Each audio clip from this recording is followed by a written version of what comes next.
I've got a confession to make. Do you ever want to shake someone because they just don't get it? Well, this.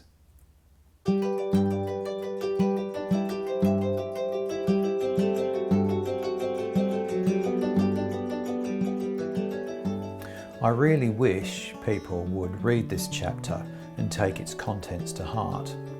It's just so revolutionary in my experience. If we had sat up and took notice of this 2 centuries ago, I believe the church would be in a very different place from where it is today. The new church, which takes its cue from Swedenborg's work, has pretty much ignored this chapter. Of course, you hear this stuff said all the time. Applying a religion to life is true worship. In the Doctrine of Life, Swedenborg writes, "All religion has relation to life, and the life of religion is to do good."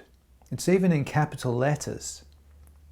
Now, I more or less grew up with this as my mantra, but in fact, so much of the church has just fallen into the way we've always done it, even going to great lengths to justify why everyone should be spending time in the pews. But Swedenborg is absolutely explicit about this. Divine worship itself in the heavens does not, however, consist in going to church and in listening to sermons, but in a life of love, charity and faith, in accordance with doctrines. Preachings in churches serve solely as means of instruction in matters of life. And the doctrines in accordance with which the preachings are all look to life as their end, and none to faith separate from the life. So why has the church done this? Well, as it happens, I think the answer is in here too. At the end of paragraph 227, he also writes, "In each heaven, the doctrines are on a level with the perception of the angels." Now, we talked about the idea of accommodation in chapter 17, and this is what I think has happened here. When the new church first opened its doors just over 2 centuries ago, church was the norm. It was what people knew, it's what they were comfortable with, and that worked for a time. And I think the message is really great, applying the teachings to your life, otherwise it's not real. But just because we're familiar with something doesn't mean we always will be familiar with it. And some of the stuff that has taken place in churches over the centuries has just been downright evil. M. Scott Peck says the church is the perfect place for evil to hide. You know, the respectability, the veneer of holiness. We can get away with some truly awful things if we say we belong to the church, especially if we're put on this pedestal and given a position of honour. So to spend so much time and energy justifying my way of doing things over your way is just wrong. And it has done so much damage. Now, there are people for whom traditional religion is still important and a vital part of their spiritual practice. It's just not true of everyone anymore.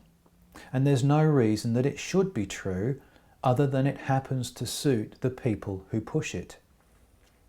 And it's the responsibility of people in the churches to realise that just because something is meaningful to you does not make it meaningful to everyone. The Lord speaks to you wherever you are, and He speaks to me where I am, and He doesn't confuse the two. Why does nobody understand this? I don't know whether you've spotted it, but in paragraph 225, Swedenborg wrote, "There are no preachers from the celestial kingdom. because those who are there are in the good of love, from which good they see and perceive truths, but do not talk about them. Yet although the angels in the celestial kingdom perceive and see truths, still there are preachings there. So how do the preachings in the celestial kingdom take place when there are no preachers? I suspect it has something to do with this. They love the truths they perceive, and by living in accordance with them, they make them to be of their life. To live in accordance with truths is to love the Lord. So how do you think the preachings in the celestial kingdom take place? And how do you apply your religion to your life, whatever form it takes? As always, you're welcome to read along with us or read ahead if you prefer. You may have questions you'd like to put in the comments below. Enjoy the journey.